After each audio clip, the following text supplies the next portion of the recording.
नमस्कार, मारी समाचार हिंदी में आपका स्वागत है। मैं दिनेश माली। आज हम बात करने वाले हैं महात्मा विदुर के बारे में। महात्मा विदुर महाभारत काल के सबसे बड़े बुद्धिजीवियों में से एक माने जाते हैं।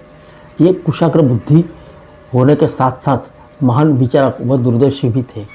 विदुर जी धृतराष्ट्र और पांडु की तरह ही ऋषि वेदव्यास के पुत्र थे, परंतु इनका जन्म एक दासी के गर्भ से हुआ था। इस कारण ये राजा नहीं बन पाए। ये हस्तिनापुर के महामंत्री थे। विदुर के बारे में कहा जाता है कि ये समय से पहले ही आने वाली परिस्थितियों को भांपने में सक्षम थे।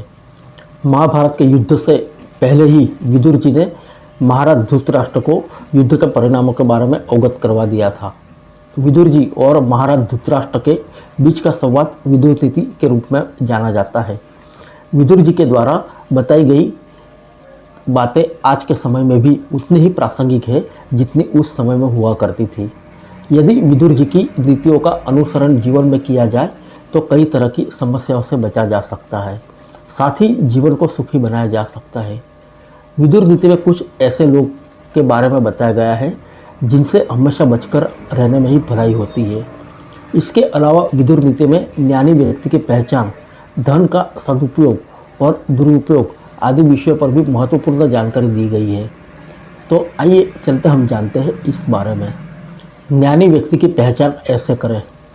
विदुर नीति में बताया गया है कि जो व्यक्ति बिना पूछे व्यर्थ की बातें नहीं करता और जिसके सभी कार्य और निर्णय के पूर्ण होने के बाद ही किसी अन्य को उसकी जानकारी होती है, जो दूसरे की बातों को धैर्य के साथ सुनता है और विषय को सीखने की कोशिश करता है, जो व्यक्ति कार्य को गलत तरह या कामना से पूरा करने की बजाय अपनी बुद्धि से पूर्ण करने का प्रयास करता है, ऐसे लोगों को ज्ञानी कहते हैं।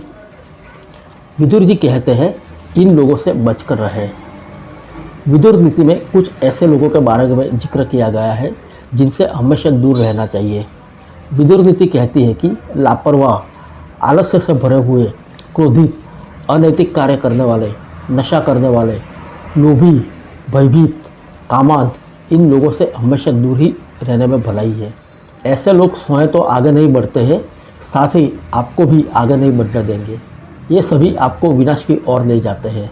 जो लोग ऐसे लोगों की संगति करते हैं उन्हें अपने जीवन में कष्टों का सामना करना पड़ता है और वह कभी सफल नहीं हो सकते। आइए जानते हैं धन के दुरुपयोग के बारे में विदुर जी क्या कहते हैं। जैसे विदुर नीति कहती है कि परिश्रम और नीतिगत ढंग से अर्जित धन के दो दुरुपयोग हैं। धन का पहला दुरुपयोग है कि कुपात्र जिसे आवश्यकता न हो उसको धन देना, और दूसरा दुरुपयोग है सुपात्र को आवश्यकता पड़ने पर भी न देना। विदुर जी कहते हैं स्वर्ग से ऊपर होते हैं ये दो व्यक्ति। आइए जानते हैं। विदुर नीति में दो ऐसे व्यक्तियों के बारे में बताया गया है जिनका स्थान स्वर्ग से भी ऊपर होता है।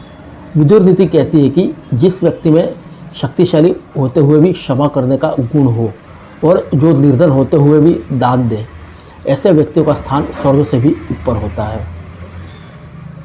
विदुर जी कहते हैं इन गुणों से युक्त व्यक्ति है प्रशंसा योग्य। विदुर नीति में 8 गुणों के बारे में बताया गया है। ये गुण जिस व्यक्ति में होते वह प्रशंसा के योग्य होता है।